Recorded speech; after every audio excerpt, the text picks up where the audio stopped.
diizinkan oleh Allah Subhanahu wa taala untuk bertemu di majelis atas hari ini. Mudah-mudahan Allah Subhanahu wa taala mengantarkan kita kepada hamba-hamba yang selalu bertakwa kepada Allah Subhanahu wa taala, yang selalu meniti jalan kebenaran, yang selalu meniti jalan keilmuan. Kemudian salam dan salam semoga Allah Subhanahu wa taala salam dan salam semoga terlibat kepada junjungan kita kepada Nabi Muhammad sallallahu alaihi wasallam, dan semoga kita termasuk hamba-hambanya yang tetap istiqomah dalam meniti jalan yang telah beliau bawa kepada kita semuanya, yaitu di jalan dakwah ini, di jalan Islam. Walaupun pada hari ini ya Islam masih belum bisa berbicara banyak di akhir zaman ini, tapi insya Allah dengan izin Allah suatu saat kita akan menjadi jaya. Pada pada kesempatan yang baik ini kami ucapkan selamat berpuasa, menjalankan ibadah puasa. Semoga Allah Subhanahu wa taala menuntun kita ya, puasa kita menjadi puasa puasa yang betul-betul bermanfaat. Karena beberapa tahun kita menjalankan puasa, mungkin kita bisa merenung. Jadi sekian kali kita puasa itu, kira-kira ketika kita meninggalkan bulan Ramadan itu, kira-kira kita merasa puasa kita ini berhasil atau tidak. Saya sendiri terus terang juga begitu. Setiap selesai Ramadan ya ada rasa senang, tapi ada lebih banyak rasa susah. Bukan karena tidak puasa enggak, tapi puasa yang kita lakukan itu koyo-koyo enggak ada artinya. Kenapa? Kita menyesal karena tidak bisa memanfaatkan ketika momen Ramadan itu tiba. Ya banyak sekali kekurangan. Dan ketika kita menemukan Ramadan di tahun berikutnya, mungkin kalau di usia dulu, usia kepala 3, kepala 2 itu mungkin kita seperti biasa menemukan Ramadan itu biasa banget. Dan kita merasa bahwa Ramadan ini insya Allah tahun depan kita ketemu, tahun depan lagi kita ketemu. Jadi ada rasa optimis bahwa ke depan kita pasti akan ketemu bulan Ramadan. Tetapi ketika kita sudah memang beranjak sepuh, kepala 4, kepala 5 itu biasanya ketika menemukan bulan Ramadan itu sebuah karunia yang sangat besar.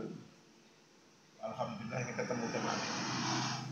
Walaupun ajal itu nggak ada orang yang tahu, tapi ketika kita masih timur gitu ya, kita masih muda itu kayaknya ya insya Allah kita masih ketemu bulan Ramadan lagi. Kalau nggak tahun ini insya Allah tahun depan juga ketemu lagi. Tapi kalau sudah umur kepala 5, kepala 4 itu ketemu bulan Ramadan itu luar biasa sekali ya. Mudah-mudahan kita berdoa kepada Allah kita diterima bulan Ramadan kita, dan ibadah kita menjadikan satu hal yang menyebabkan kita nanti masuk ke jannahnya Allah Subhanahu wa taala. Kalau orang salaf dulu kan pernah disampaikan kan senantiasa berdoa. Jadi beliau itu membagi Ramadan itu menjadi pokok Ramadan. Dalam satu tahun itu membagi dua kali ya, dua bagian. Jadi 6 bulan sebelum Ramadan dan 6 bulan setelah Ramadan. Dibagi menjadi 2. Jadi Ramadan itu di tengah. Jadi sebelum Ramadan 6 bulan itu selalu berdoa kepada Allah supaya disampaikan bulan Ramadan. Allahumma sallim li ila Ramadan. Ya Allah, sampaikanlah aku kepada bulan Ramadan. Wa sallim li Ramadan. Sampaikanlah Ramadan kepadaku. Jadi saling mendekat. Jadi kita minta untuk didekatkan dengan Ramadan. Wa tasallamhu minni mutaqabbalan. Dan kau terimalah ibadahku di bulan Ramadan. Dan kita sekarang alhamdulillah sudah masuk di bulan Ramadan. Tapi ucapan salaf ini memang nggak banyak orang yang tahu karena memang nggak terlalu populer. Yang populer adalah doa dari hadis Allahumma barik lana fi Rajab wa Sa'ban wa ballighna Ramadan. Tapi kalau ucapan para salaf ini jarang sekali disampaikan. Ya apa-apa sebenarnya doa dari mana saja. Dengan bahasa kita pun juga Itu yang pertama. Kemudian yang kedua, pada kesempatan kali ini saya ingin mengingatkan kepada diri saya sendiri, terlebih kepada antum semuanya, terkait dengan masalah bagaimana supaya kita bisa menjalani puasa ini kemudian terhindar dari beberapa penyakit yang kemudian bisa menggugurkan ibadah saum kita ya. Jadi kita sudah maklum secara keilmuan ya, secara ringkas ya, secara praktis kita sudah paham betul bahwa ada hal-hal yang bisa menjaga siam kita, ibadah kita di bulan Ramadan, tapi ada juga yang kemudian bisa menggugurkan pahala kita di bulan Ramadan. Jadi pada kesempatan kali ini saya sampaikan, barangkali ini nanti mudah-mudahan ada manfaatnya, hal-hal yang patut kita waspadai ya. Karena Allah Subhanahu wa taala sendiri juga berfirman di dalam surat Asy-Syu'ara 8889 itu, la yanfa'u malun wala banun, tidak akan bermanfaat ya, malun wala banun, harta benda dan anak-anak laki-laki kalian, illa man atallaha, kecuali orang yang menghadap Allah biqalbin salim, dengan hati yang selamat, hati yang suci. Artinya apa? Segala tumindak, segala perbuatan yang kita lakukan itu sangat terkait dengan hati kita, sangat terkait dengan hati kita.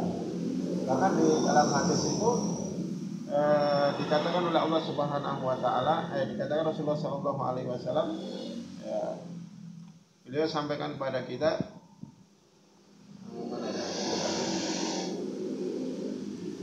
bahwa di dalam hati kita itu ada segumpal daging. Faidah saluhal jasadu, gimana ya? Ketika segumpal daging itu baik, maka baiklah seluruh tubuhnya. Tapi sebaliknya, wa idza fasadat jasadul qulub gitu. Ketika segumpal daging itu rusak, maka rusaklah seluruh tubuhnya. Hadis ini sangat populer sekali.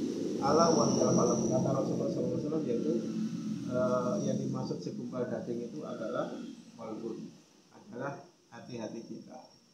Dan barangkali juga sering atau jarang sekali ya disampaikan bahwa yang selama ini kita pahami bahwa besok itu yang dihisab itu adalah jasad kita. Nanti tangannya akan memberikan kesaksian, kemudian matanya memberikan kesaksian, telinganya memberikan kesaksian, anggota tubuhnya memberikan kesaksian. Tapi jarang sekali disampaikan bahwa hati kita juga akan dihisab. Jadi buktinya apa? Buktinya kalau hati